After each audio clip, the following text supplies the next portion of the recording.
okay, this is going to be a two-part video. So we have these really amazing tenants who walk the dog. Captain also got walked by Kathy this week, but our tenants really are good to Captain, and they'll take him for walks too, which is really, really nice. Okay, so anyway, radiation consult went great. Feel like I'm in good hands. I'm gonna have 10 visits starting Monday. Because of Kathy, I've got like VIP status. So my visit was yesterday on Thursday, and they're getting me in Monday. And I'll do Monday through Friday one week, and then Monday through Friday the next week. And then this morning I had an EKG and an echocardiogram, which were fine. My heart is very good, which was great. I did have some pericardial effusion for a while, and I can't remember if that was like before or after. I can't remember if it was before or after the kyphoplasty, and frankly it could have been both, because I had a lot of swelling and inflammation because of like my deteriorating spine. And then of course after surgery I also had inflammation from the surgery. So anyway, I no longer have the pericardial effusion, which is basically just like fluid around your heart. So that's good. And then what else? After that we went to the med teach, which I think is what I was wrapping up before the tenants came. So I had the med teach about these drugs, which I literally consider poison, and I'm just very matter of fact about that. They are very toxic drugs. They tell you to flush twice after you go potty to like reduce exposure to anyone else in your household. And like if you do vomit or like any urine or fecal matter were to like get on your sheets or towels, you want to like wash them separately from everybody else's stuff. So like this shit's poison, and I'm just very honest about that, because I've always felt like I can be super crunchy and like be as holistic and healthy in that way as possible. But there is a place and a time for modern medicine, and I don't feel guilty or bad about using it, but I am very matter of fact about the fact that like this is poison. It's meant to kill all these naughty cells that are doing what they shouldn't be doing, and I'm okay with taking it. Like I'm at peace with it, but I like literally call them poison because that's how I look at it. So anyway, I was very impressed because one of my questions today was like, am I starting the targeted therapies, which are oral chemotherapy drugs, meaning I will take them by mouth? Am I starting them now after the teach, like tomorrow, or am I starting them after radiation? Because in my chart, there was a point where my oncologist had written that I would start them after treatment, but I had been told by the melanoma specialist that there was no reason not to take the targeted therapies during radiation. So I got that question answered. The nurse today went and checked with the oncologist, and they said, yep, you can start them tomorrow. You can start them Monday, like no problem. You can take them with radiation. And then as we left the visit, I felt compelled, like, okay, I know my Dr. Rao is my oncologist. I was like, no, Dr. Rao's office is right there. So if she's in there, I'm just going to say hi. And she was in there. So I was like, hi, Dr. Rao. And she's like, oh, hi, how are you doing? And I said, I'm great. My spine feels good.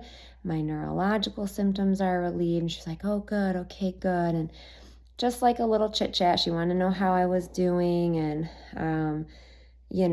anyway, so I said goodbye, like, see you soon.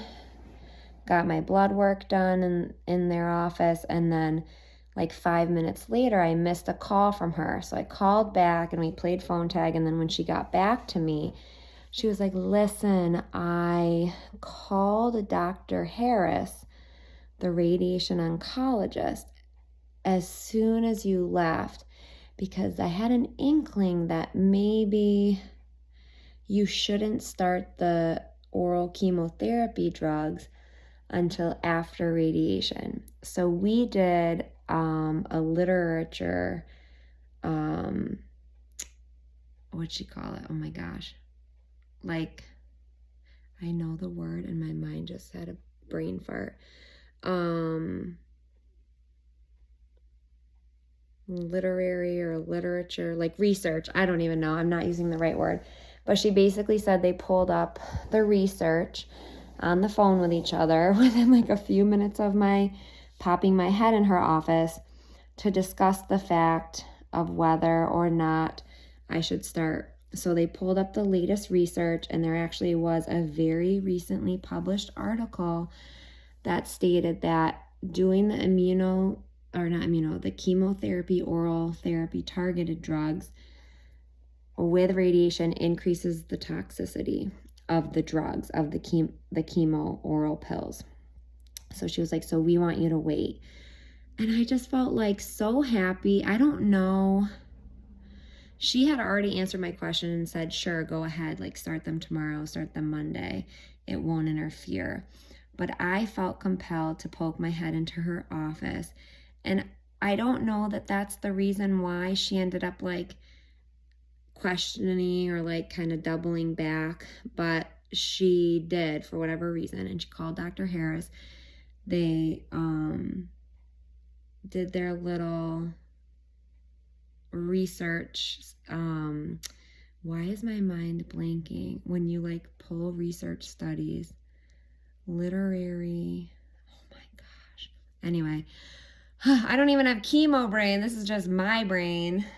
I blame this on like anesthesia brain. Kathy said it takes 30 days to leave your fat cells. So anyway, I just don't know, but part of me feels deep in my heart that like God compelled me to say hello to her and just like kind of put my face in her mind and like cause her to spend another minute or two thinking about my case, which then compelled her to call Dr. Harris. And she's usually off on Fridays. She doesn't normally work Fridays. So it was just really fortunate. I feel like it worked out so well because I will not start those drugs until radiation is over. And I feel fine with that. I feel honestly grateful for the extra time to just let my body recover because I'm still very tired from surgery. My blood counts are coming up, but they're still low. And I just like the idea of giving my body the extra 2 weeks. And the radiation side effects should be minimal. It's like possibly skin irritation and esophagitis, so like irritation to my esophagus. And they basically said, don't eat or drink anything that's like super hot temperature wise. Don't eat or drink anything spicy, and just like try not to eat foods that are difficult to get down. And that's about it. I think that's it. So it's been a productive week. Kathy's coming back Monday through Friday next week. I'm only like I'm still taking opioids, but I'm only taking like 3 a day. So like 1 in the morning, 1 in the afternoon, and 1 before bed. And then when I wake up in the morning, I don't even really feel like I need a pain pill right away, but I'm still taking them to kind of stay ahead of the pain. But I think I should be able to cut that down pretty soon. So until I'm off the opioids, I cannot drive. So having Kathy to drive next week is going to be great. And we're doing really well here. The boys are doing well. You know, Nico had like a really grumpy week right after the first week of school. After I had been in the hospital, he was kind of being not so kind to me and just saying no a lot and almost like acting angry with me. And then we had his school's beach day, and then we had a really special kickoff event at church where there were bounce houses.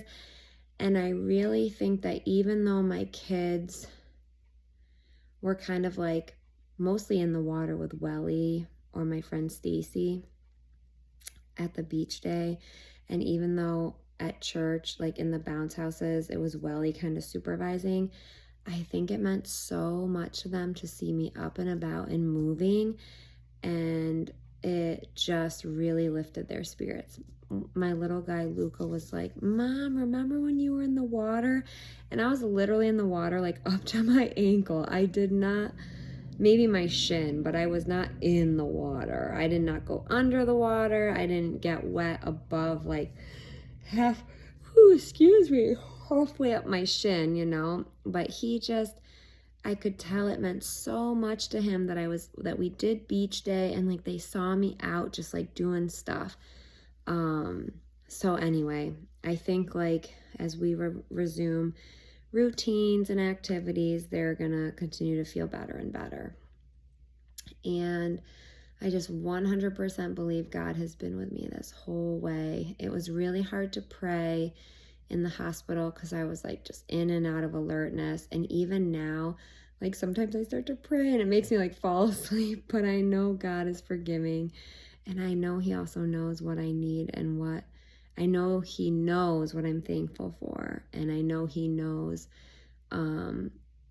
what I need, like what my petitions are. And I know he also knows the things that I want to ask for forgiveness for.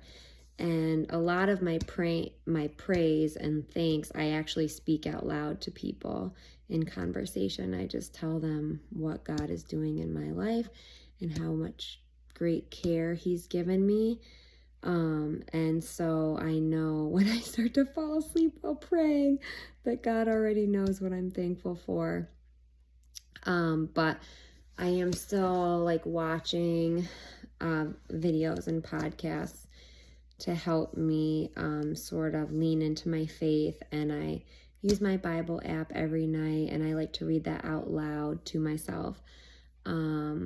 And I just ordered a really great devotional for kids. So if I find that it is helpful, I'll let you know. But now this is video number 2, and it's getting up to 12 minutes, so I should probably go.